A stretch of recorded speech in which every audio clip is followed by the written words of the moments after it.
Good evening, this is Dr. Thomas Klein. I am a specialist in chronic and rare disease. I'm coming to you from my office in Raleigh, North Carolina. We've been talking about myths of opiates, opioids, narcotics, pain medicine. Those all four are the same words for pain medicines. So opioids are no different than opiates, and they're no different than opiate pain medicine, and from now on, anybody who uses the word opioid, which is being used as a word of fear, needs to attach to it pain medicine. So anytime you read something somewhere or talking to somebody about opioids, make sure that you say opioid pain medicines, because that's what they are. So we're going to discuss today the issue of overprescribing, and is this a federal crime? Doctors are going to prison because they have been accused of overprescribing. As a doctor, I'm not quite sure what that means. I do know that one physician I've been in contact with had a gigantic practice and was the #1 prescriber of opiate pain medicine in his state. He got raided by the DEA, 10 agents, some of them with assault weapons, solely because he was the largest prescriber. So what does that go back to? Substance exposure. Nobody has told the federal prosecutors that this is a genetic disease, and no matter how much you hand out, you're not going to cause any more addictions. And we know that from the Vietnam studies, when only 2% addicted after IV heroin, and from the studies in Southeast Asia where they grow the stuff, 1/2 of 1%. 1/2 of 1% in the United States today and in 1925. That's addiction by genetics, not by substance exposure. If you give 1,000 people at Walmart a bag of heroin, oxycodone, anything, only between 1 and 4 will addict.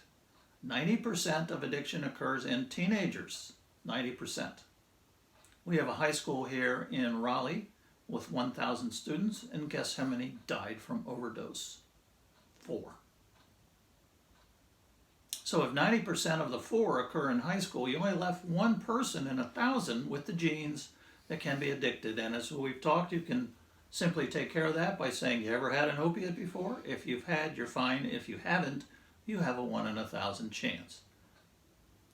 Taking 999 people who don't have the gene and tell them they can't have opiates for their painful disease is a bizarre twist of what we talked about last time, fear of addiction, phobia.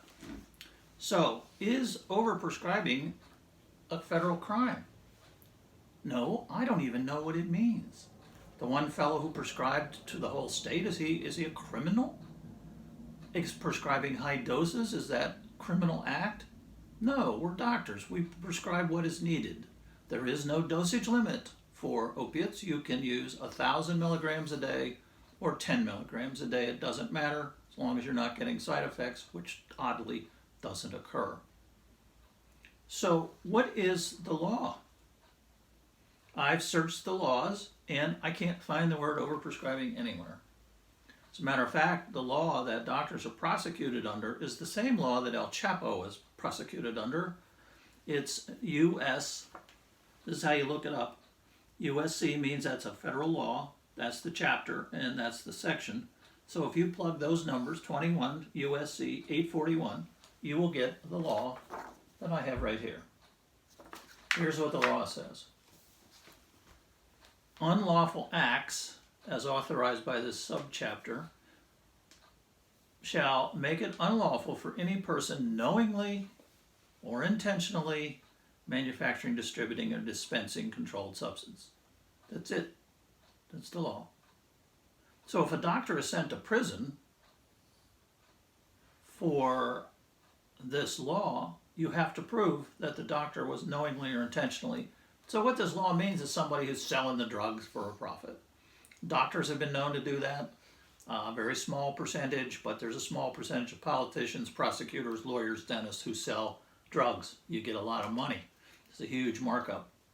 So how does this business about overprescribing get into the law? What's happening is doctors are being prosecuted because con artists have come to their office and conned them into writing prescriptions, which they go and sell. You can sell an average prescription from a doctor between $3,000 and $6,000, so it's a profitable business. But I know two doctors, Dr. Stephen Henson and Dr. Joel Smithers, that are sitting in federal prison because they prescribed to people who were criminals without knowingly or intentionally distributing. Thank you.